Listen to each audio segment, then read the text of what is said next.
Corazón, corazón, tus ojos me están llenando solo con verlo. Y somos dos, somos dos, somos dos. Y somos dos, somos dos, somos dos. Somos dos, somos dos, somos dos, somos todo. Y somos dos, somos dos, somos dos. Y somos dos, somos dos, somos dos. Somos dos, somos dos, somos dos, somos todo.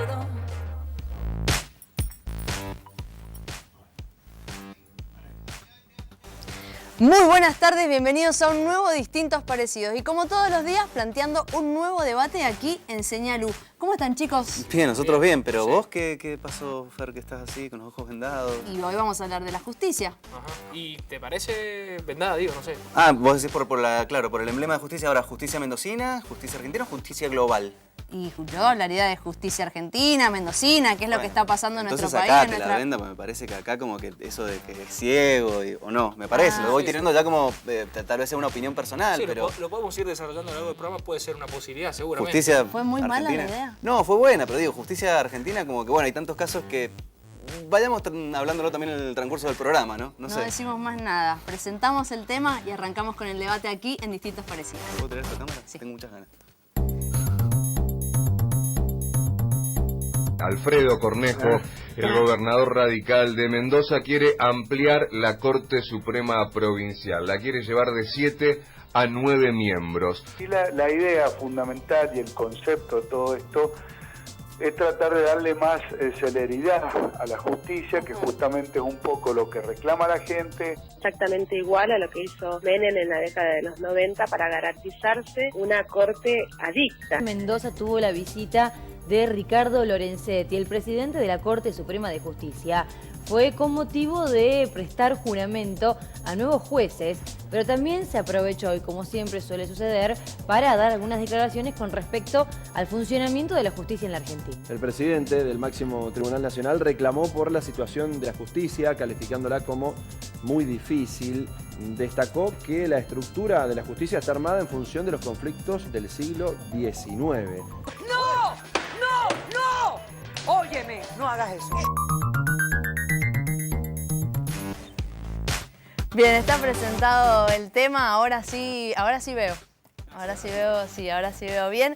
Vamos a hablar de justicia en nuestro país, en nuestra provincia. Vamos a hacer un balance, nos vamos a preguntar a qué responde la justicia muchas veces. Últimamente en la televisión no se deja de hablar de justicia. El tema es cómo la hablamos y qué análisis hacemos de la justicia en el día de hoy, ¿no? Cotidianamente. Está con nosotros Hugo Duch, secretario académico de la Facultad de Derecho de la Universidad Nacional de Cuyo. Muchas gracias, Hugo, por estar aquí. Y Jorge Caloiro, abogado. Jorge, muchísimas gracias también por estar acá. Gracias a ustedes. Bueno, vamos al diagnóstico. Y una de las preguntas que muchas veces nos hacemos es, ¿qué pasa con los tiempos de la justicia? ¿Cómo se controlan? ¿Quién las controla? ¿Y cómo se pueden optimizar ¿Cómo también? se pueden optimizar? ¿Qué falta hacer con respecto a los tiempos procesales también?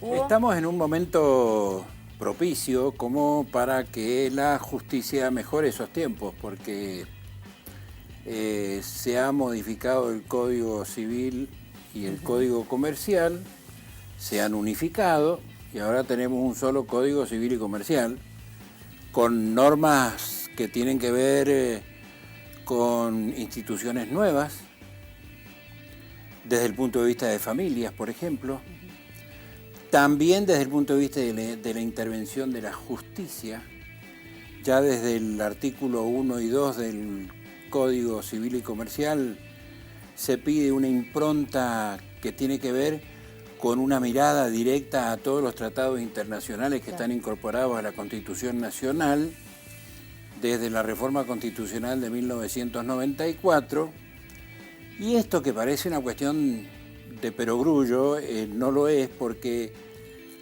la mirada de la justicia fue muy escasa respecto a esos tratados internacionales, aún estando en la Constitución. Por eso es que ese artículo 1 del Código Civil y Comercial los menciona expresamente, para que el juez tenga esa mirada necesariamente que le da una mirada internacional desde el punto de vista de los derechos humanos, fundamentalmente, y desde el punto de vista de los menores y adolescentes, con una cantidad de derechos que tienen que ser tenidos en cuenta por la justicia. Hablar del Código Civil y Comercial nuevo en esta unificación sería muy largo, porque están contenidas, además de estas dos grandes materias, civiles y comerciales, que es la parte mayoritaria del derecho privado, también existen reglas para los jueces en cuanto a la interpretación de la ley. Y por otro lado, se está en la provincia de Mendoza, esto que estoy diciendo es del orden nacional. Ahora, desde el punto de vista de la provincia, se están haciendo también reformas importantes que tienen que ver con la oralidad en el Código de Procedimiento Civil, y que también se ha hecho una importante reforma en el Código de Procedimientos Administrativos, la Ley 3.909, que ahora es 9.003, y que le da una mayor dinámica a todo proceso. De manera que, que tendría que notarse una mejora sustancial cuando empiecen a aplicarse, que ya están en vigencia, pero la oralidad va a facilitar muchas cosas, sobre todo el tiempo y el compromiso del juez en una mirada personal, donde va a poder conocer no solo papeles, sino la cara de quienes litigan. Bien. Entonces, esto le va a favorecer mucho a la justicia. Bien, ¿los jueces están abiertos a que se los controlen estos tiempos, que tener estipulados estos tiempos o no? No, no les gusta que No les gusta, a nadie le gusta que lo controlen. Pero los jueces son parte del Estado, es un poder fundamental que siempre estuvo como exento, porque aparte el poder ejecutivo, el poder legislativo pasan, van y vienen. Ahora, el poder judicial están siempre los mismos, ¿no? Así que no les gusta que se les metan en lo suyo, ni que les organicen, ni que los hagan a ir a audiencias a la tarde, ni que los hagan trabajar a la tarde. Yo soy muy crítico del Poder Judicial nuestro, porque tengamos en cuenta que nuestros jueces, como así también los empleados judiciales, creo que son los únicos que tienen 45 días de vacaciones en el año, no pagan impuesto a las ganancias, trabajan nada más que mediodía, tienen los mejores sueldos de la administración pública, tanto de la provincia como de la nación, ni hablar los sueldos de los jueces federales. Y la verdad es que nuestra justicia hoy está totalmente colapsada. Tienen el tema de la feria, para mí hoy es totalmente arcaico. O sea, es lo mismo que el Hospital Central se tome 1 mes y medio de vacaciones en el año. La verdad que me parece una barbaridad. Creo que eso hay que modificarlo. Creo que la administración de Cornejo ha hecho un montón de cosas muy importantes en el área de procedimiento penal, en el área de procedimiento comercial y civil, también en el fuero laboral. Y creo que en ese sentido hay que ir, creo que a los jueces también hay que hacerlos trabajar. Hoy por hoy un juez, ¿qué es lo que hace? A la mañana se dedica a estar en el juzgado y en la tarde por ahí son titulares de algunas cátedras y demás. Yo creo que hoy necesitamos jueces full time, que estén las 24 horas haciendo lo que tienen que hacer, que es proveer justicia. Bien, y se conocen los casos también, lo digo porque me han llegado a través de gente que está ahí, ¿no? Jueces que llegan mucho más tarde de la hora en la que tienen que llegar y que han sido denunciados públicamente y se ha conocido estos casos también, ¿no? O que se van antes, llegan 8:30 a lo mejor y se van a las 2:30. Seguro, no pero tienen también un régimen de control, digamos, demarcado ni nada. No quiero generalizar, porque a veces... No, tal cual, pero digo... Porque también tenés aquel juez que se lleva los expedientes a la casa y está el fin de semana... Tal cual. Ojo, dijimos muchos. Exacto. Sí, pero, seguro que es la mayoría. Ese es el tema. Pero ayuda al descreimiento, ¿no? A esto, ¿a qué se muestra de la justicia o quienes representan a la justicia? Bueno, hay un problema social grande desde hace mucho tiempo, desde el punto de vista de la credibilidad hacia las instituciones. El Poder Judicial no está exento de eso, de manera tal que cuando la sociedad descree sus propias instituciones, indudablemente que la cosa quiere decir que está mal. Por suerte, cuando se hacen las encuestas que todos conocemos acerca de qué temas son los que más le interesan a la sociedad, aparece el de educación, seguridad y justicia. Las dos, o las tres, variables que tienen que ser susceptibles de hacer reformas profundas, porque indudablemente en las tres estamos mal. De manera tal que, como están además interconectadas, una cosa lleva a la otra, la justicia pasa a ser un tema de suma importancia porque es un poder del Estado que está dentro de esta república que tiene que tomar una de las decisiones más importantes, justamente hacer justicia, impartir justicia. Vos estabas recién, cuando empezamos el programa, con una venda, que es el símbolo fundamental de la justicia, y bueno, esa venda muchas veces no existe. Y entonces también ahí, en vez de impartir justicia, se imparte injusticia. Entonces, todo esto que estamos hablando, los tiempos, la reforma que se necesita, yo hablé de la reforma sustancial que se está haciendo desde el punto de vista legal. También tenemos que tener en cuenta de que la provincia nuestra, es la jurisdicción dentro del país que tal vez, en relación con los habitantes que tenemos, es la de mayor grado de conflictividad. ¿Por qué es el de mayor grado de conflictividad? Porque todo concluye en el conflicto, en el litigio, en la justicia. La cantidad de problemas que se podrían solucionar con una mediación serían innumerables. Entonces, ahí entra a jugar el tema nuestro, el de la Facultad de Derecho. ¿Han cambiado el plan de estudio? Hemos cambiado el plan de estudio, por suerte, hemos empezado este año a aplicarlo y hemos cambiado el perfil de profesional. Es decir, más conciliador, digamos. Tenemos un espacio curricular que va de tercero a quinto año, que es el de mediación, es decir, la resolución de conflictos. Esto tendrá que llevar un acompañamiento por parte del Poder Legislativo y una mirada en general de los que están entendiendo este tema, porque también hay que modificar la ley de aranceles profesionales. Acá el abogado en la ley de aranceles profesionales solamente cobra cuando está en el litigio, pero si soluciona algún problema no cobra nada. Entonces, este problema de la litigiosidad también hace que todos los juzgados y las cámaras se recarguen de muchos expedientes judiciales. Bien, nos fuimos adelantando ya a los temas. Obviamente que el tema también el perfil de los abogados, de la formación de los abogados, también hace a la justicia y es un tema que vamos a tratar. Nos vamos a ir rápidamente a un corte, pero antes los invitamos a que participen de este debate a través de redes sociales. Estamos en Facebook y en Instagram como Distintos Parecidos y en Twitter como @dpsenalú. En un ratito nomás continuamos con más debate aquí en Señalú.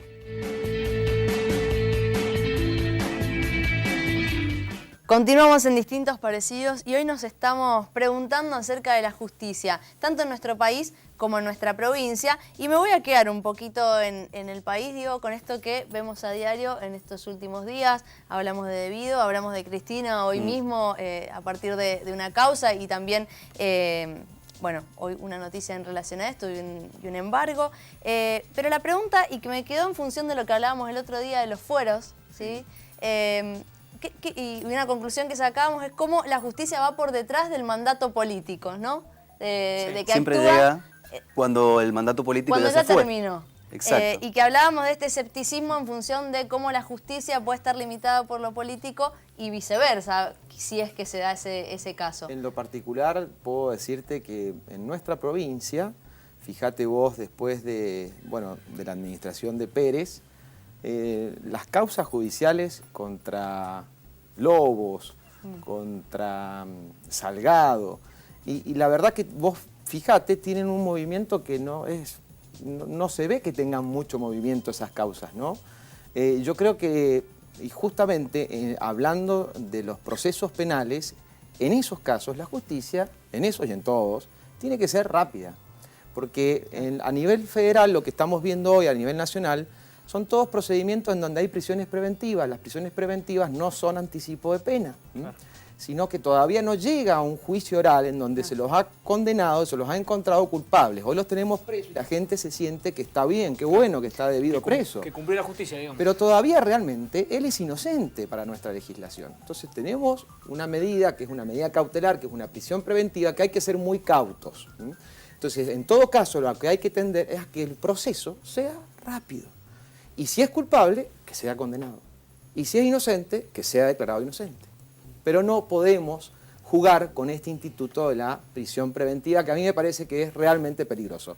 Cuando uno hace derecho penal y cuando uno tiene un cliente que está privado de su libertad En el estado en el cual inclusive están nuestras cárceles, con la superpoblación carcelaria, la infraestructura que es realmente de terror, no sé si ustedes han tenido posibilidades de ir a la cárcel, y vos todavía no tenés una condena y tu juicio se demora 1 año y medio, 2 años. Veamos los casos de corrupción a nivel nacional también, inclusive Menem. ¿Cuántos años estuvo Menem para ser condenado en la causa de Río Tercero?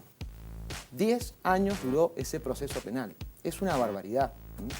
Lázaro Báez hoy está privado de su libertad, también por una prisión preventiva, pero todavía no tiene un juicio oral.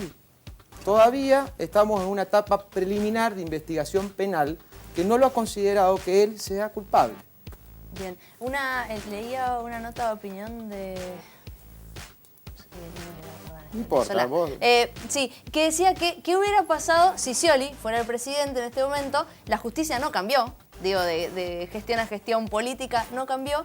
¿Qué hubiera pasado si Scioli era electo presidente y tenía que actuar la justicia en función de estos casos que ya estaban en proceso judicial? ¿Hubieran actuado de la misma manera o no? ¿O están condicionados por el poder político? Lamentablemente la justicia argentina ha estado siempre condicionada por el poder político, en algunos casos más, en otros casos menos, cuando no tiene que ser así de ninguna manera. Así que no me cabe duda que hubiese venido con esa inercia que ya tenía en el gobierno anterior nacional, que indudablemente tenía una fuerte incidencia en las decisiones del Poder Judicial. Así que me parece que en ese sentido hubiésemos estado en este momento peor de lo que estamos. Desde el punto de vista de atender los casos de corrupción. Yo creo que la sociedad necesita que realmente la justicia sea muy expeditiva y que decida por la inocencia o la culpabilidad de los responsables o no de todos los casos de corrupción, porque es un tema muy complicado, el tema de la corrupción en nuestro país, que la sociedad se ha dado cuenta que ha tenido que despertar ya esto de que hacen... roban pero hacen, ya no. Es un precepto que no se puede tener más en cuenta y la justicia tiene que ayudar en eso, siendo mucho más ágil de lo que es. Y la sociedad está ávida de justicia. Ese es el tema. Por eso aplaude con estas detenciones que son para la gilada. Esa es la verdad. O sea, hoy por hoy lo tenés preso y bueno, sí, la gente aplaude. Perfecto, pero la verdad es que no tendría que estar preso, si no había riesgo procesal. También tiene que tener velocidad la justicia, no solamente para los casos de corrupción, sino el caso de Maldonado tendría que haber actuado mucho más rápido de lo que actuó, porque recién empezó a funcionar esto después de un mes y medio, 2 meses de que este muchacho había desaparecido. Entonces... Los voy a cortar un ratito con respecto a esto, pero nos vamos a quedar en algo que puede estar también relacionado en cuanto a que aquí el oficialismo ha presentado un proyecto de ley que impulsaría que se sumen 2 jueces más a la Corte Suprema de nuestra provincia. Está en comunicación telefónica Juan Carlos Jalif, senador provincial por la UCR. Juan Carlos, buenas tardes. Fernando Oviedo la saluda. Juan Carlos, buenas tardes. Bien, vamos a tener entonces comunicación telefónica con Jorge Nanclares, ministro de la Suprema Corte de Justicia de Mendoza. Buenas tardes, Jorge. Buenas tardes, ¿cómo le va? Muchísimas gracias por la comunicación con Distintos Parecidos. Bien. Bueno, acá estoy dispuesto a contestar lo que me quieran preguntar. Bueno, muchísimas gracias.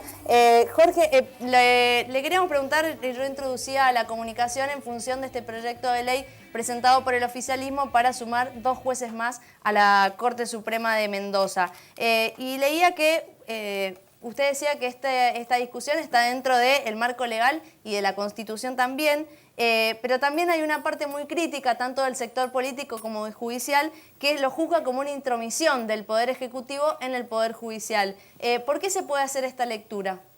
Bueno, yo como ministro de la Corte trato de no hacer lecturas políticas, sobre todo si se mueven en el ámbito de lo que sería la legalidad.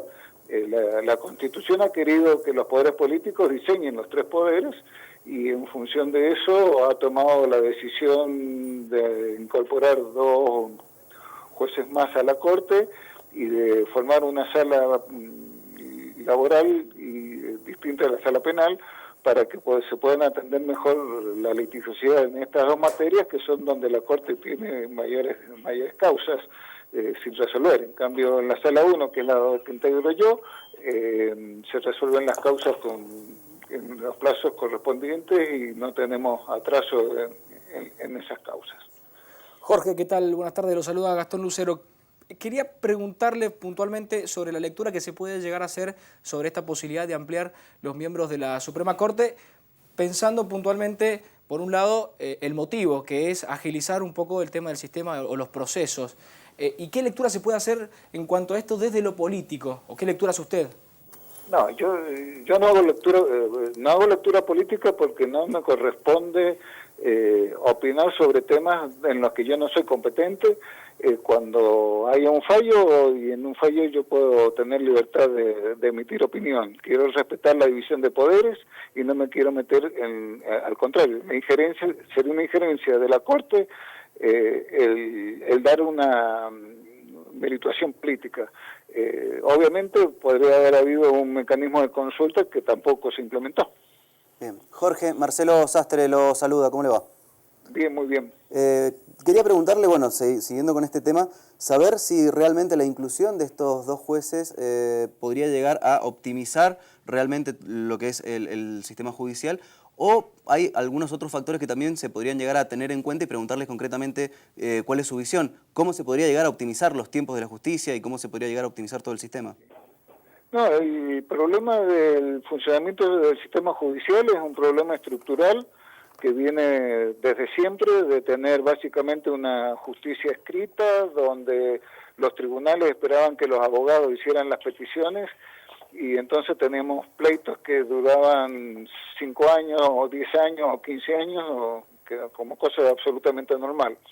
En esto sí hemos tomado una decisión política desde la Corte y desde el mismo Poder Ejecutivo, que es acompañar al Gobierno Nacional en el programa de Justicia Nacional 2020, que significa tener más ágiles los procesos, y por eso el desafío es el año que viene poner en movimiento el nuevo Código Procesal Civil y Tributario que hemos trabajado, donde yo he integrado la comisión redactora, y realmente agilizar los procesos. La oralidad civil le da mucho más transparencia, le da mucho más agilidad, y me parece que esa sí es una reforma estructural importante, donde tenemos que comprometernos los jueces y los abogados para cambiar la cultura jurídica de la chicana, del incidente, y que realmente lleva a que se haga del papel y que se hagan expedientes enormes, y donde prácticamente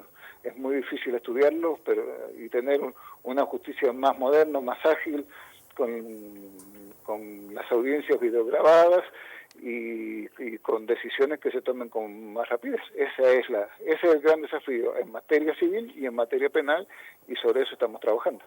Bien. Jorge, le comento que en algunos programas y en este también se ha tocado mucho el tema de la falta de credibilidad por parte de la sociedad en cuanto a la justicia. Y uno de los factores frente a esta falta de credibilidad es esta cuestión de lo político ejerciendo a veces una presión sobre lo judicial. ¿Cómo se trabaja desde la justicia esta propia visión y qué respuestas debería dar la justicia para tratar de romper con esta idea? Lo primero que tenemos que hacer los jueces es mantener precisamente la independencia. La independencia del Poder Judicial es la independencia de todos y cada uno de los jueces. Hay jueces que son independientes y hay jueces que no serán independientes. Entiendo, por lo menos, sin hacer vanidad en esto, que en los 30 años que yo llevo en la Corte de Mendoza ha tenido un desempeño independiente del Poder Ejecutivo, y hemos tenido serios conflictos institucionales que se resolvieron de una manera o de otra, pero que mostraron que la Corte de Mendoza ha sido una Corte independiente, y creo que seguirá siendo una Corte independiente, sin perjuicio de que vamos a colaborar en el plan de reforma y modernización de la justicia, donde desde el Ejecutivo y del Legislativo nos tienen que ayudar. Bien, nos preguntábamos también si los juicios por jurados pueden aportar a esta credibilidad y si también van en consonancia con esto, con la Justicia 2020 que nos nombraba recién, que se la nombra como cercana a la comunidad, moderna, transparente e independiente. ¿Responderían entonces los juicios por jurado a esta petición? Mire, el problema sobre el juicio por jurado obviamente tiene una opinión personal.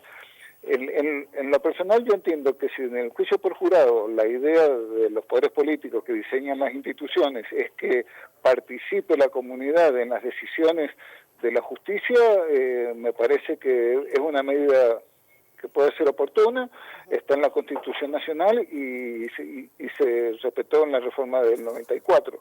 Así que, pero si el tema del juicio por jurado se estructura sobre la base de la desconfianza de los jueces que sabemos derecho, entonces realmente estamos perdidos, porque entonces significaría que los jueces técnicos somos unos inútiles. Bueno, Jorge, le agradecemos muchísimo la comunicación con Distintos Parecidos, ha sido muy amable. Bueno, gracias por haberme invitado y lamento no haber estado allá porque estoy en mis tareas docentes. No va a faltar oportunidad para que nos podamos encontrar aquí en el estudio y volver a dar algún debate acerca de la justicia, que es tan fundamental. Bueno, con mucho gusto, la próxima vez que lo hagan participo personalmente. Muchísimas gracias. Hasta luego. Bien, pasaba entonces en comunicación telefónica por Distintos Parecidos Jorge Horacio Nanclares, ministro de la Suprema Corte de Justicia, y opinaba acerca de lo que les contaba recién, ¿no? El proyecto de ley oficialista, ¿sí? Que busca sumar 2 jueces más a la Corte Suprema y que también ha tenido su parte contraria, ¿sí? Sus voces en contra. ¿Qué opinión les merece este proyecto? Bueno, el ministro Jorge Nanclares obviamente no puede opinar políticamente, nosotros sí. Por lo tanto, voy a dar 2 opiniones. Una que es desde el punto de vista de la practicidad y de la necesidad. Primero hay que preguntarse si es necesario o no. Y segundo, si es práctico o no. Es decir, si sirve o no sirve. Y después, si es político. Bueno, desde la época de Menem se viene diciendo que Menem hizo su propia corte. Ese es un criterio eminentemente político. La famosa mayoría automática. La famosa mayoría automática. Y la gente tiene ese recuerdo. Así que cuando le hablan de modificar la cantidad de miembros del Poder Judicial en la Corte, obviamente que se le paran los pelos a cualquiera. Yo creo que este gobierno lo que quiere o apunta más que a tener mayoría propia es a hacerlo en el concepto de lo práctico, de lo conveniente, porque va y apunta a crear nuevas salas, es decir, no nuevas, sino nuevas salas pero que se ocupen de otras materias judiciales que ocupa los ocupa a una misma sala y que no pueden atender tantas causas de distintas materias. Y entonces ahí se ve el concepto práctico y la conveniencia.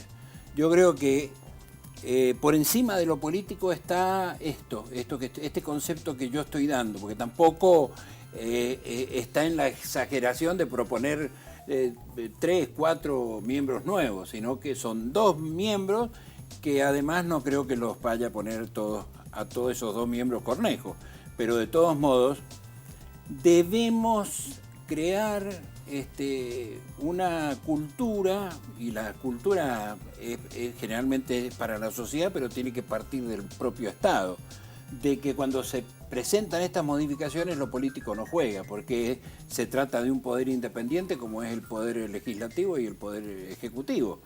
Desde el punto de vista del Poder Judicial, ¿no? Claro. Desde el lugar donde estoy, como abogado particular, lo encuentro positivo, me parece bien, siempre y cuando la finalidad sea que todo sea más rápido y que todo se resuelva más rápidamente. ¿Y realmente hay posibilidad de que eso suceda? Es que sí, porque esa sala, la sala penal, hoy tiene muchísimas causas ¿Por qué? Porque está dividida en tiene dos materias, tres en realidad, porque también tiene parte de administrativo. Exactamente. Que es la sala, tiene lo que hace el fuero laboral, lo que hace el fuero penal y también parte de derecho administrativo. Y son tres los jueces que están abocados a la decisión de las causas que lleguen por recurso extraordinario. Recordemos que no es ni siquiera una tercera instancia, estamos hablando de llegar a la Corte. No es fácil llegar a la Corte porque hay filtros previos, pero hay muchas causas y hoy por hoy la Corte se demora más de 1 año y medio o 2 años en resolver. Entonces, eso es cierto, eso lo veo a diario. Entonces, si esta ampliación de la Corte es en pro de que hagamos todo más rápido, me parece genial. Ahora, pregunto? Sí, habrá perdón. que ver después si realmente esa es la finalidad o no. Creo que me importa más que realicen, y aparte, si lo vemos también objetivamente, creo que es consecuente con todas las modificaciones que ha hecho Cornejo desde que asumió su gobernación. Lo dije anteriormente, la verdad que la modificación y le ha dado una importancia suprema a la justicia. Y a los jueces no les ha gustado ni un poco. Y por adentro de tribunales no les gusta nada.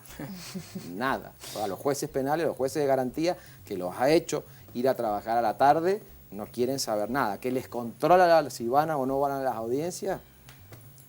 Bien.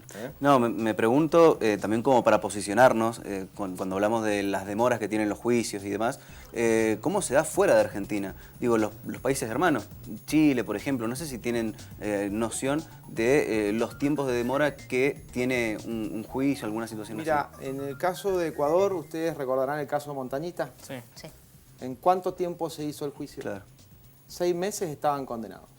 Bien. Y Chile también tiene un proceso. Nosotros, de hecho, todas las modificaciones procesales penales que se han hecho en nuestra provincia tienen como modelo el modelo chileno.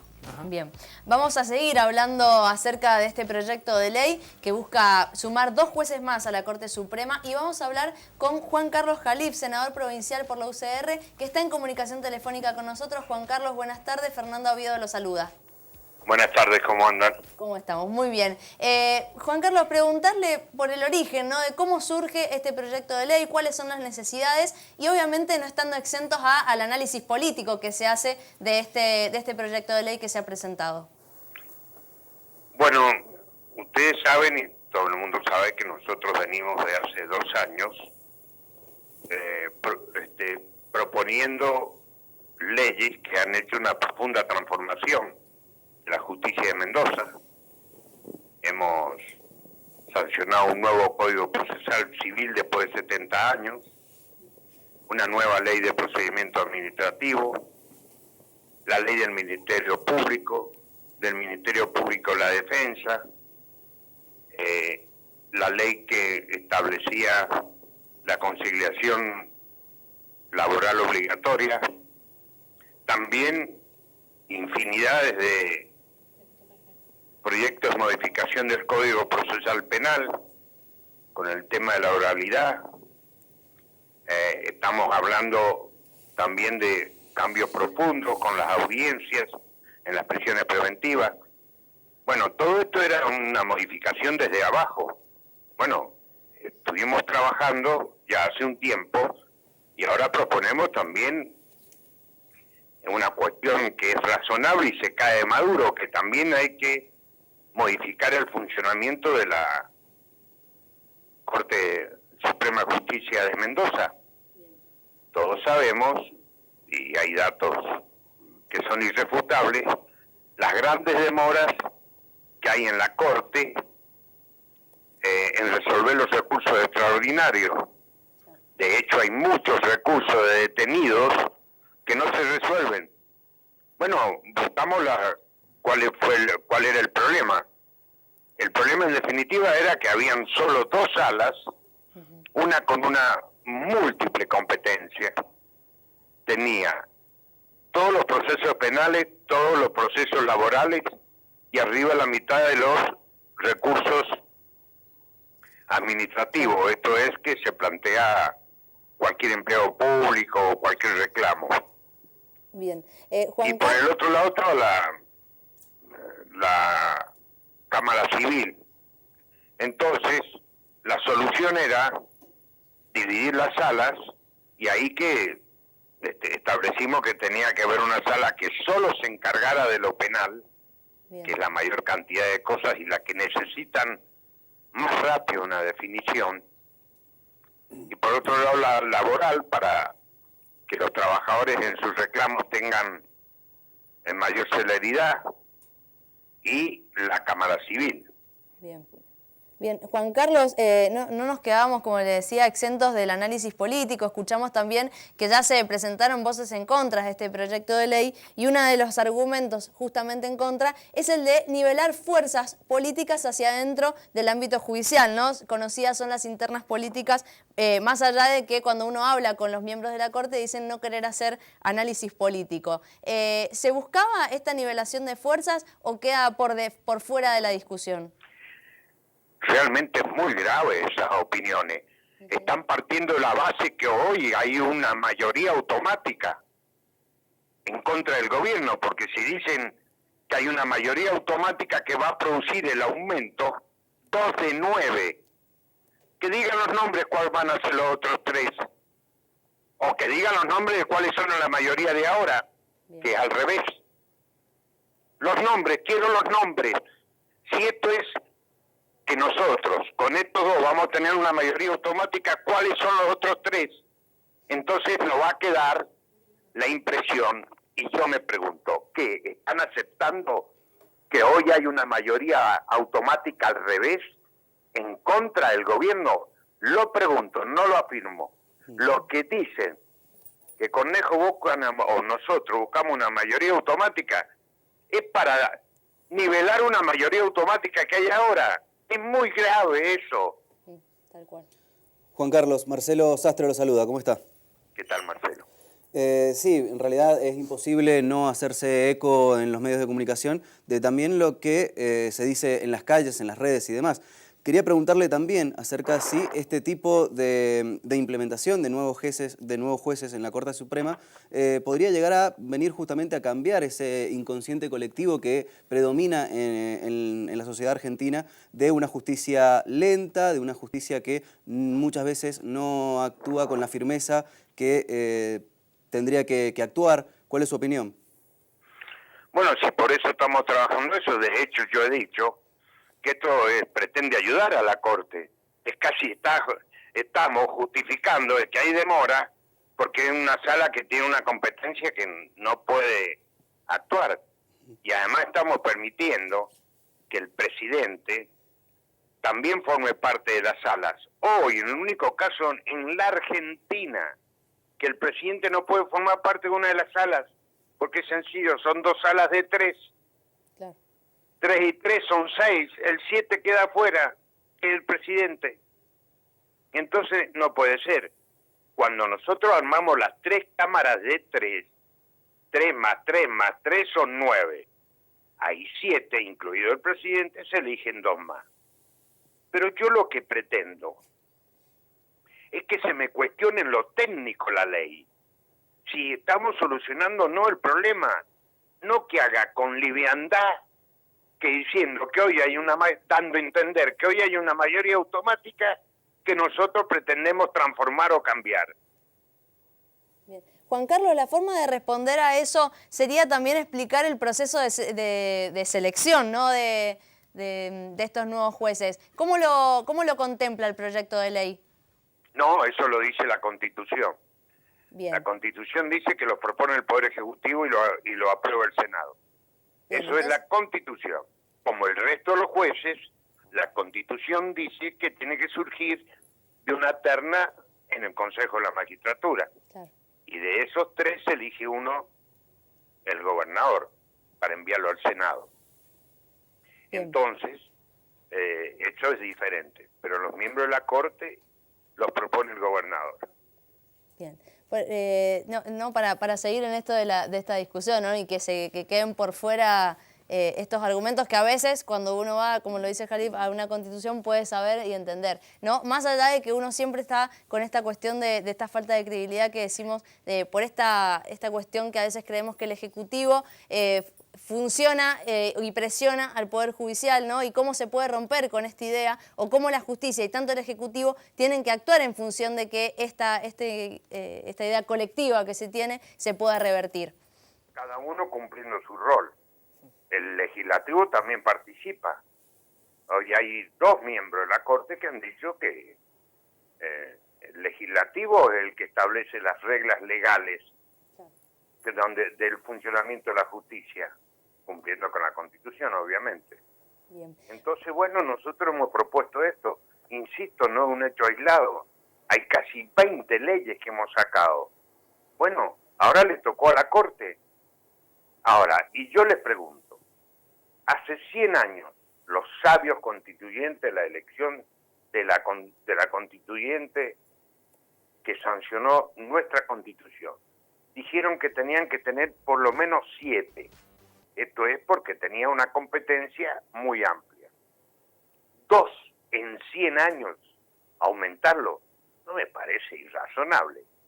Porque además, y esto hay que hacérselo entender a la gente, que no es como en otras provincias y en la nación, donde hay cámaras de casación penal o juzgado contencioso administrativo que filtran todo lo que llega a la Corte Nacional o a las Cortes de otras provincias.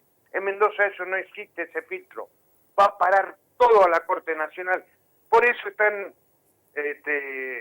colapsadas. 5.000 causas llegaron a la Corte en los últimos 4 años. 5.000. Mendoza tiene el más alto índice, no solo del país. Yo no creo que haya país en el mundo que tenga el grado de litigiosidad que tiene Mendoza. Les voy a dar esta cifra y presten atención, porque es grosera, es sorprendente. 1 de cada 4 mendocinos tiene un recurso en la justicia. O sea, el 25% de los mendocinos recurren a la justicia. ¿Sabe cuánto tiene la ciudad de Buenos Aires? 3,9. ¿Cuánto tiene, por ejemplo, provincia de Buenos Aires? 8. ¿Cuánto tiene Santa Fe? 11%. Y nosotros tenemos 25%. Bien. Juan Carlos... es realmente insólito. Bien.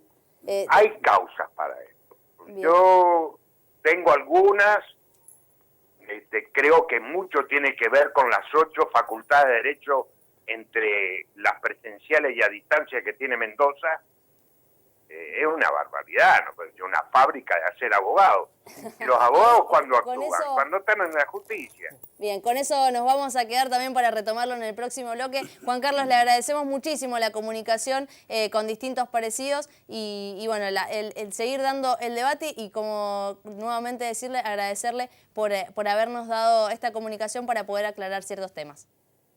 Muchas gracias a ustedes, hasta luego. Hasta luego.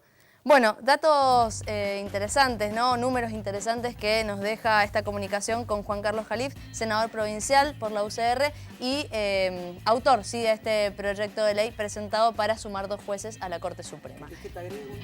Rapidito, así nos vamos al corte, por ¿Sabes favor. cuántos abogados se reciben por día en Mendoza? ¿Cuánto? 1. Bueno, con un abogado recibiéndose en el día de hoy, nosotros nos vamos a ir a un corte. Ya en un ratito nomás continuamos con más distintos parecidos y este debate acerca de la justicia.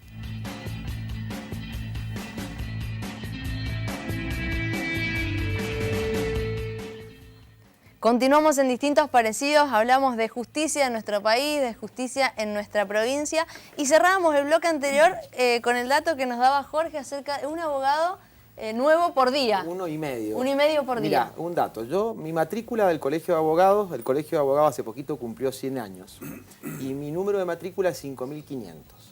Entonces, quiere decir que desde que nació el Colegio de Abogados hasta que yo me recibí en el 2001, hubieron 5.500 abogados matriculados. ¿Okay?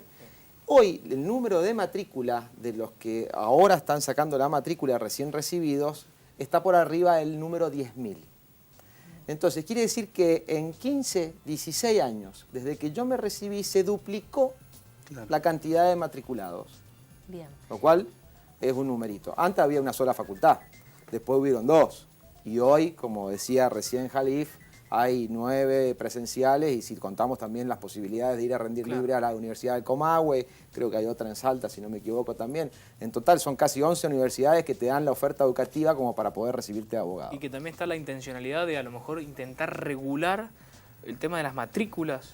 Eso es una posibilidad. Hay un proyecto del Colegio de Abogados de alguna manera poder al abogado que está en la calle que rinda un examen para ver si es apto.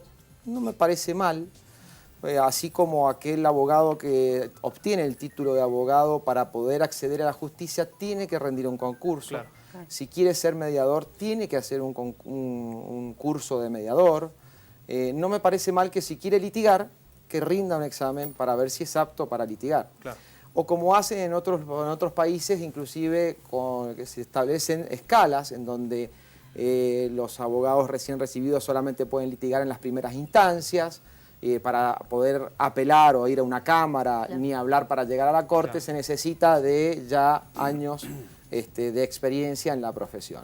¿Qué consecuencias tiene o puede tener esta superpoblación de abogados en el ámbito de la justicia?